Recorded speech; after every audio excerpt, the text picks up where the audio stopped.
Hey gang, John Bacarella here with Sportsmen's Direct. I want to talk to you about another new product that we're introducing this year.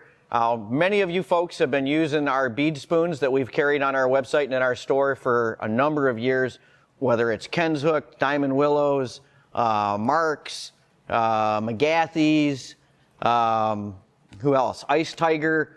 Those are all different bead spoons that we've carried over the years. And I guess you could say thanks to time off with COVID, but I've finally been able to work on our own bead spoon and incorporate a lot of the things that I grew up doing into our own spoon this year. So this is one of my old spoon boxes from back, going back over 30 years.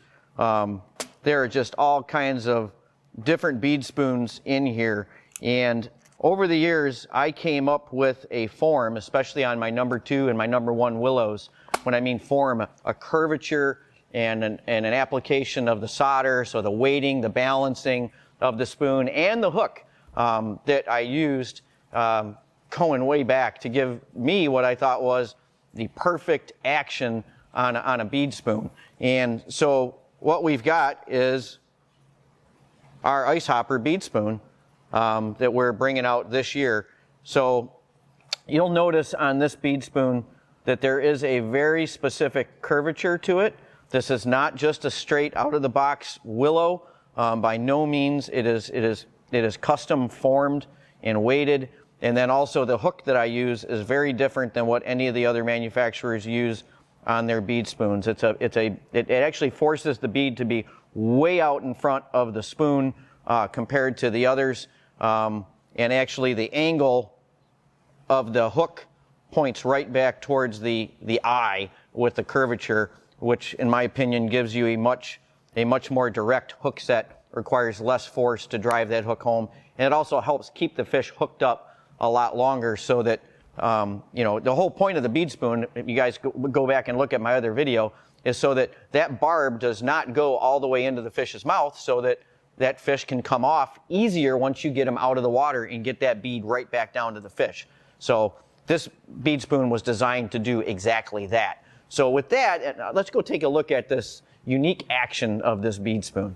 All right, guys, so we're over here at the tank, and I'm going to show you our ice hopper bead spoon action in the tank. You're going to see, I'm just going to let it free fall here. There's not a lot of room to get it going here in the tank, but you'll see that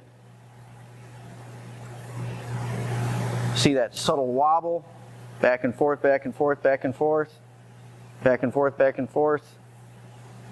And also on the ups, it's really going to be hard to see it, but when I yank it up,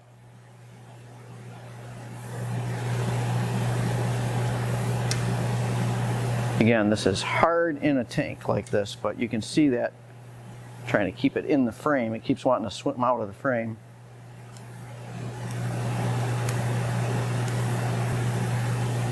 You'll see that wobble, wobble, wobble, wobble is what you want. On a free fall drop, you can control a little bit by giving a little tight line. You can get it to change. But the basic idea is you want that wobble, wobble, wobble like that. You can swim it to the side if you give it a little tight line and don't let it wobble. And that's where it kind of, like any bait, how you fish it kind of matters. You can swim it off to the side, or you can just let it free fall, wobble, wobble, wobble. So that is our ice hopper bead spoon. Again, I've been fishing these for many, many, many years and caught many thousands of slab perch on these spoons. Hey, if you like this video content and you want to get updated as soon as the next video is out there, hit that subscribe button and the little bell icon, and you'll get notified as soon as the next video is up.